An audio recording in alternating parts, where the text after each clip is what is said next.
P T I نے بلے کے نشان کی واپسی کے لیے پشاور ہائی کورٹ سے رجوع کر لیا۔ الیکشن کمیشن کا پی ٹی آئی کے انٹرا پارٹی الیکشن کالعدم قرار دینے کا فیصلہ، کالعدم قرار دینے کی استدعا۔ موقف اپنایا، جن لوگوں نے انٹرا پارٹی انتخابات کو چیلنج کیا وہ پارٹی ممبر ہی نہیں۔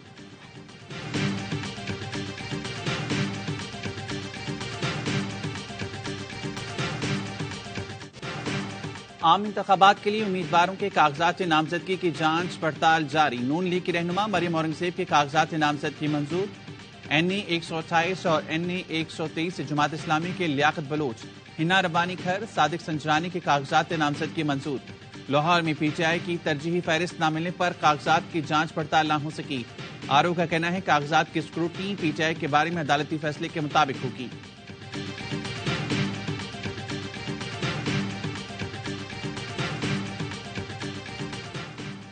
نواز شریف اور شہباز شریف کی زیر صدارت مسلم لیگ نون کے مرکزی پارلیمانی بورڈ کا اجلاس آج ہوگا۔ قصور، شیخو پورہ، ننکانہ صاحب، اسلام آباد اور خیبر پختونخوا کے کچھ اضلاع سے ٹکٹ کے امیدواروں کے انٹرویوز ہوں گے۔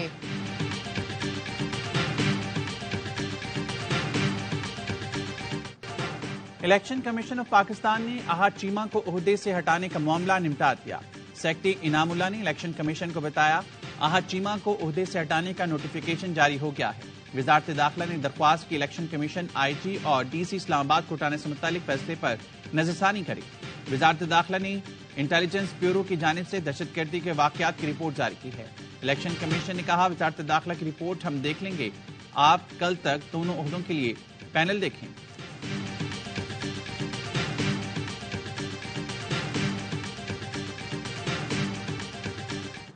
پاکستان سٹاک مارکیٹ میں شدید منزی کا رجحان، ٹریڈنگ کے دوران 100 انڈیکس میں 1500 سے زائد پوائنٹس کی کمی دیکھی گئی۔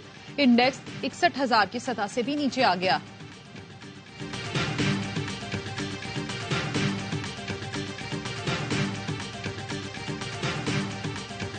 فائر بریگیڈ کی جو گاڑی آئی ہے تھوڑی لیٹ آئی ہے۔ ہم تو ٹیکس پے کرتے ہیں اپنی جمع کنجی، گھر کا سونا بیچ کے آپ کو کاروبار کرنے کے لیے، لیکن آج ہم سے وہ بھی چھین گیا۔ اپنی مدد آپ کی تحت ہی ہم نے سب کچھ کرایا۔ رات کو سامان نکال کے گھر جا رہے تھے تو ڈکیٹی ہو گئے۔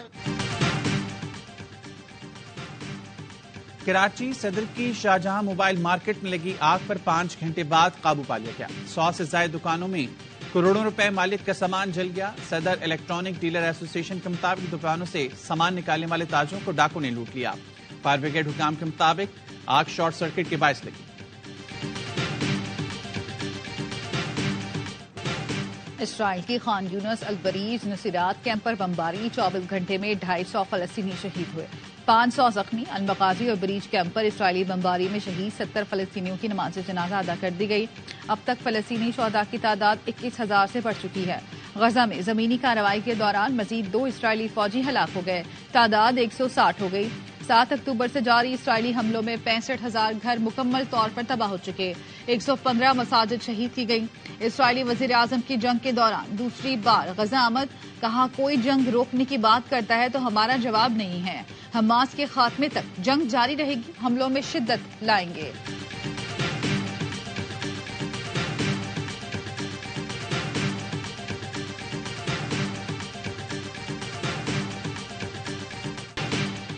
غزہ میں اسرائیل کی جانب سے فلسطینیوں کی نسل کشی کے خلاف امریکی وزیر دفاع کے گھر کے باہر احتجاج، فلسطین کی آزادی کے لیے نعرے لگائے گئے۔ اسرائیل کی فوجی امداد بند کرنے کا مطالبہ۔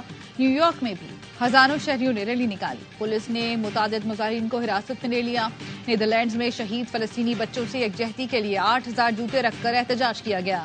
ایمسٹرڈیم کے شاپنگ مال میں شہید بچوں کے ناموں کی پرچیاں برسائی گئیں۔ خریداروں سے اسرائیلی مصنوعات کے بائیکاٹ کی اپیل۔ میلان میں ریلی نکالی گئی، گلاسگو میں بھی آزاد فلسطین کے نعروں سے گونج اٹھا۔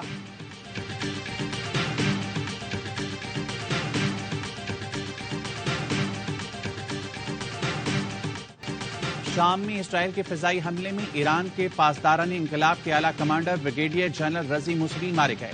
صہیونی فوج نے ان کی رہائش گاہ پر 3 میزائل فائر کیے۔ رضی موسوی 2020 میں عراق میں امریکی ڈرون حملے میں مارے جانے والے جنرل قاسم سلیمانی کے ساتھ تھے۔ ایرانی صدر ابراہیم رئیسی کہتے ہیں اسرائیل کو ایرانی جنرل کے قتل کی بھاری قیمت چکانا ہوگی۔ بلا شبہ اقدام خطے میں اسرائیل کی مایوسی اور بے بسی کی علامت ہے۔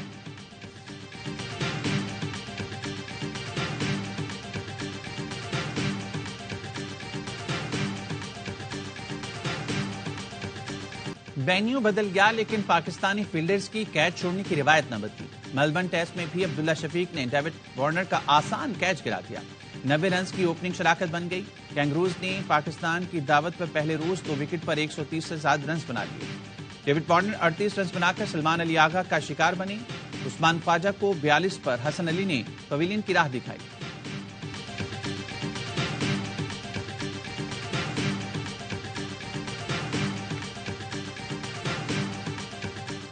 موکاڑا میں ڈی ایس پی کی نون لیگ کی تقریب میں شرکت. نواز شریف کی سالگرہ کا کیک بھی کاٹا. ڈسٹرکٹ ریٹرننگ آفیسر کا نوٹس. ڈی ایس پی مہر یوسف کو آج طلب کر لیا. سوال کیا گیا وردی پہن کر سیاسی تقریب میں کیسے شرکت کی. تقریب میں شرکت کا فوری جواب دے ورنہ کارروائی ہوگی.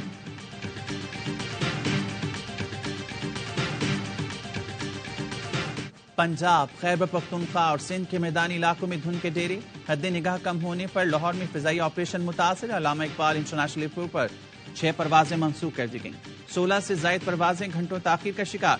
صبح سویرے موٹر وے کے کئی سیکشنز بھی ٹریفک کے لیے بند رہے.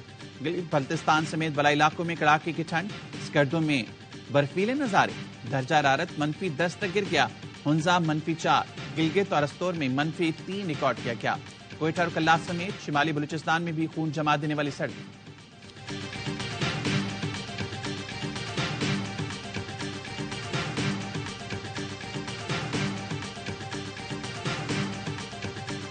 وائرسز کے لیے جنت سے کم نہیں ہوتی. یہ موسم نئی میوٹیشن آئی ہے دنیا میں، یو ایس میں اور یورپ میں.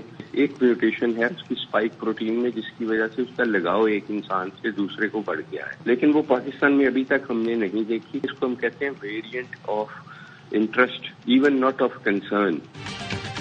امریکہ اور یورپ میں کووڈ کی نئی میوٹیشن آئی ہے جو ہم نے اب تک پاکستان میں نہیں دیکھی. لاہور میں پھیلنے والا وائرس کووڈ نہیں، انفلوئنزا اے اور بی ہے جو زیادہ تشویشناک نہیں. نگراں وزیر صحت ڈاکٹر جاوید اکرم کہتے ہیں چھوٹے بچوں اور معمر افراد کے لیے مشورہ ہے فلو اور نمونیا سے بچاؤ کے انجیکشن لگوائیں.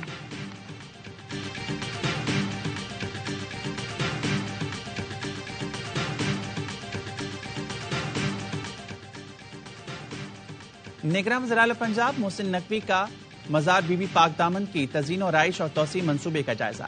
منصوبے کی جلد تکمیل کی ہدایت. کہا راستے کشادہ بنائے جائیں، تمام کام اعلی معیار کے ساتھ بر وقت مکمل کیے جائیں.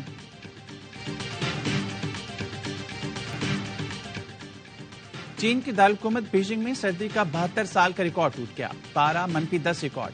چین کے شمالی اور شمال مشرقی حصوں میں درجہ حرارت -40 تک گر گیا. امریکہ کی مختلف ریاستیں بھی شدید برفباری کی لپیٹ میں. جنوبی ڈکوٹا میں نظام زندگی مفلوج. نبراسکا میں شہری گھروں میں محصور ہو گئے. ٹریفک کا نظام بھی درہم برہم. انتظامیہ نے لوگوں کو گھروں میں رہنے کی ہدایت کر دی.